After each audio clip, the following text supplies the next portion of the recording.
The flags of the nations frame a scene of intense activity on an airfield near Silverstone in Northamptonshire this bright May morning.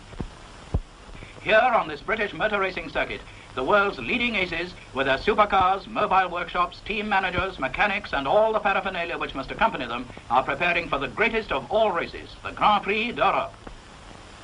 They are here from Italy, France, Switzerland, Belgium, Siam, 𝗟𝗘𝗚𝗚𝗏, and the Argentine, and of course Great Britain. It's a great and colourful day for British motorsport. This year, the Royal Automobile Club has been granted the honour of organising this Battle of the Giants, the first time ever that the title has been permitted to leave France or Italy. In the paddock, mechanics and even the drivers give the final touches to the cars, while in the shade of the marquees a suitable welcome is prepared for the vast concourse of 100,000 people who will attend the race. It's a great motorists' get-together day, a day for parties, official and private. We look in for a moment at a cocktail party given by the Guild of Motoring Writers to the foreign press and officials. Colonel F. Stanley Barnes, clerk of the course, slips in to meet old friends, as does John Cobb, holder of the world's land speed record. We pick out that internationally famous figure, 𝗟𝗚𝗚𝗏, wearing his customary cap. Others are doing themselves rather well in the food line, but while some eat and drink, the preparatory work must continue. There are the finishing touches to be applied to the stands and the scoreboards. In the paddock, where the competitors are waiting, we catch a glimpse of Bob Gerrard, one of Britain's leading drivers, discussing with his wife, Joan, plans for the race. Cuthbert Harrison, another fine ERA driver, wonders, it seems, what he should wear. The Alfa Romeo mechanics and team manager are now able to relax and smile, but only temporarily after their labours. One mechanic sends a postcard home, and greatly impressed he is by the mobile post office, which is so handily placed. But now the time draws near for the cars to be on the course. Here is France's only hope in Grand Prix racing, the big 4.5-litre unsupercharged 𝗟𝗚𝗏, so much larger and heavier than the Type 158 Alfa Romeos of 1.5 litres and with two-stage supercharging. On the evidence of past form, the 8-cylinder Alphas are the fastest cars of post-war racing. They are the leading attraction today, and the spectators, they have been streaming in like this, by coach, car, motorcycle, push bike and on foot, since early morning, to take up their vantage points all round the 2.8 miles course. Press officer Dudley Noble is harassed by all and sundry from the nation's newspapers. "I'm sorry, old chap, but there is just not a single track pass left." An early arrival is the chairman of the Guild of Motoring Writers, Basil Cardew, who discusses the race with 𝗟𝗚𝗏. For the enormous crowd today, there is a curtain raiser to the race. Brought here for its first public appearance and a demonstration run is the BRM, a car built by a group of enthusiastic firms and individuals who are determined to establish Britain on the Grand Prix racing map. Raymond Mays takes it round the course for all to see. Excitement builds up as the cars leave the paddock for the pits. There goes number 11, Harrison's pre-war ERA, impeccably prepared as usual. There are still last-minute adjustments to be carried out as the cars take up their positions in front of their pits. Number 23 is the British 1.5-litre 4-cylinder 𝗟𝗚𝗏, built by that great enthusiast 𝗟𝗘𝗚𝗏𝗏 Taylor. The driver's nerves are taut, but they hide it well. These last few minutes before they go up to the starting line are the most nerve-wracking of all. Baron de Graffenried can even perform a happy jig for the benefit of 𝗟𝗚𝗚, the Siamese prince, who is also driving a Maserati.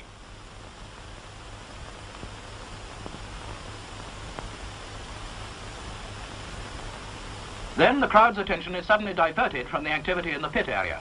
Their Majesties the King and Queen, accompanied by Princess Margaret and Lord and Lady Mountbatten, have arrived on the course. It is the first time the reigning sovereign has attended a motor race in Great Britain. The drivers are presented to the royal party. The Queen chats with Baron de Graffenried. Princess Margaret asks 𝗟𝗚𝗚 what his chances are against the all-powerful Italian team.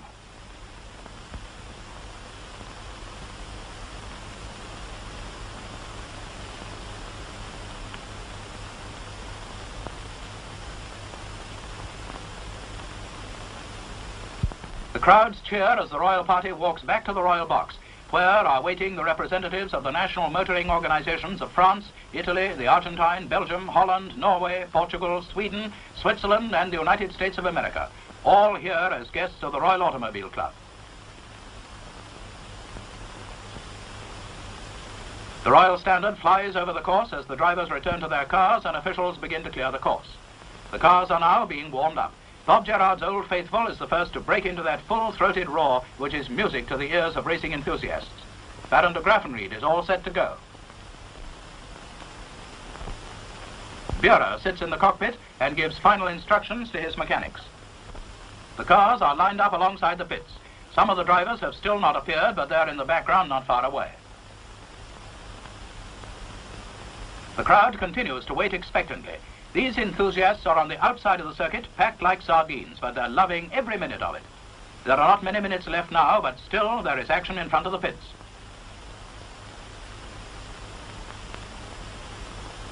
The soft warming-up sparking plugs have to be changed for the special racing type. Hurry up, boys.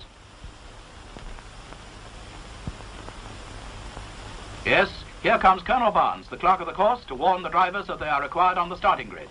They have one warming-up lap before reaching there. Colonel Barnes motors on to close the circuit. Here they are, the 21 starters in the 1950 Grand Prix d'Europe, lined up for the start with the 4 Alfa Romeos, the fastest in practice, in the front row. An official warns them of the passing minutes. There it is, 1 minute to go. The cars are started up, the drivers wait tensely for the dropping of the flag, and they're off. It's a good start with the Alfas in the lead and the pack tearing behind. Mechanics and others scramble back to the pits where lap charts and stopwatches are now in operation. 𝗟𝗚𝗚 gets in front with the first lap in 1 minute 50.6 seconds, a speed of 94.02 miles per hour. He is followed closely by his teammates Fangio and 𝗟𝗚𝗚𝗚, then Reginald Parnell, the Britisher. Then comes 𝗟𝗚𝗚 in the Maserati and Martin in the Talbot. The pace set by the Alfas is a terrific one. There are early retirements: Leslie Johnson's ERA, Martin's Talbot, Tony Rolt's ERA, and less than 5 of the 70 laps completed.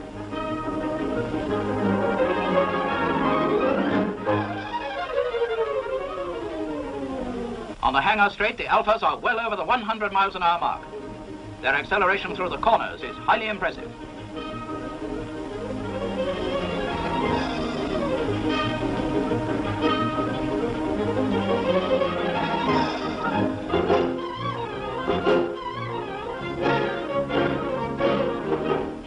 The Royal Party is personally conducted around the inside of the circuit by Mr. Wilfred Andrews and officials of the Royal Automobile Club.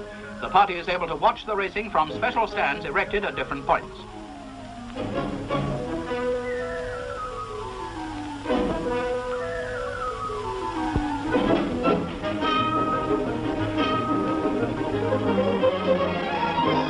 The King and Queen are keenly interested in every corner. They ask questions about the speeds, the technique of the drivers, the type of cars in use, etc.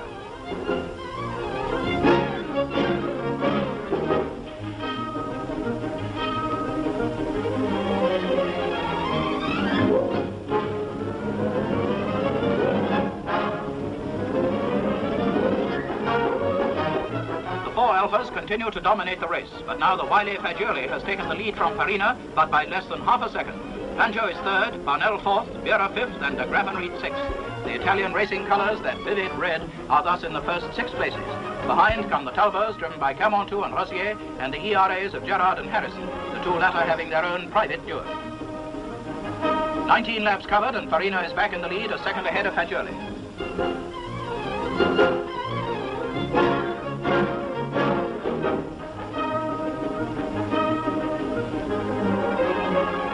More cars are in trouble. Louis Chiron and 𝗟𝗚𝗚 in Maseratis have retired, but the Alfas are still lapping steadily at round about 91 miles per hour. David Murray brings his Maserati into the pits and complains about overheating and lack of horses. You're quite right, David, it is hot.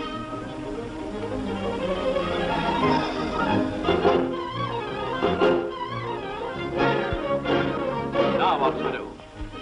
A quick consultation, and the car is found to be too hot to continue. Just another retirement. 36 laps covered, just over half distance. 𝗟𝗚𝗚𝗚 is still in the lead with 𝗟𝗚𝗚𝗚 second and Parnell third. Crossley brings in his Alta for refueling. The pressure hose has failed and the car has to be replenished by hand. As a result of this mishap, the operation takes 2 minutes, 5 seconds. Fangio has already stopped for refueling. It occupied only 25 seconds but lost him third place. Parnell stops later, just 30 seconds. Wonderful examples of efficient pit management by the Alfa Romeo organization. The four Alphas continue to draw steadily away from the rest of the field, but the interest of the crowd is maintained. Four Talbots are still running, one driven by Johnny Clay in the Belgian.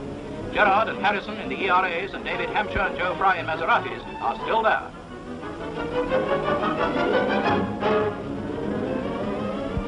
There comes unfortunate news of de Graffenried, who has been chasing the French Talbots. He has retired with a broken connecting rod.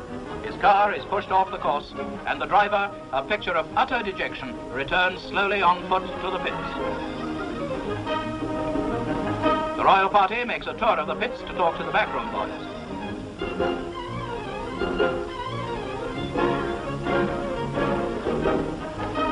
An Alpha victory now seems a certainty, but soon excitement is added to the race by an unexpected development. A terrific duel has arisen between Farina and Fangio, now in second place. Signals go out to the Alpha driver.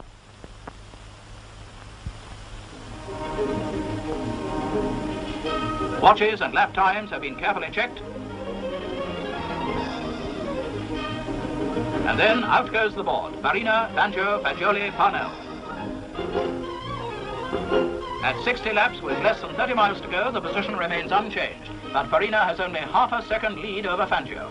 Then, with only a few miles to go, you can hear the groan from the crowd as the loudspeakers announce Fangio has retired with a broken oil pipe. And so Farina comes in to receive the checkered flag, the winner at an average speed of 90.95 miles an hour. It's been a great Italian victory with Fagioli second and 𝗚𝗚𝗚𝗏 third. The French Talbots driven by 𝗚𝗚𝗚𝗏𝗚 and 𝗚𝗚𝗚𝗏𝗏 are fourth and fifth, the 𝗟𝗚𝗚𝗏s of Gerard and Harrison sixth and seventh. The crowd invades the circuit to pay tribute to the drivers. This memorable scene is recorded for the newsreels by Guild member Paul Wyand. And as the band of the Grenadier Guards plays the Italian national anthem, the drivers are lined up in front of the royal box to receive their awards. It is indeed a great day for Giuseppe Farina, Doctor of Engineering and racing driver, later in the year to be proclaimed the 1950 world champion. Garlanded, proud and happy, he thanks the crowd for its wonderful welcome. I have one great desire, he says, to come to Silverstone again and again.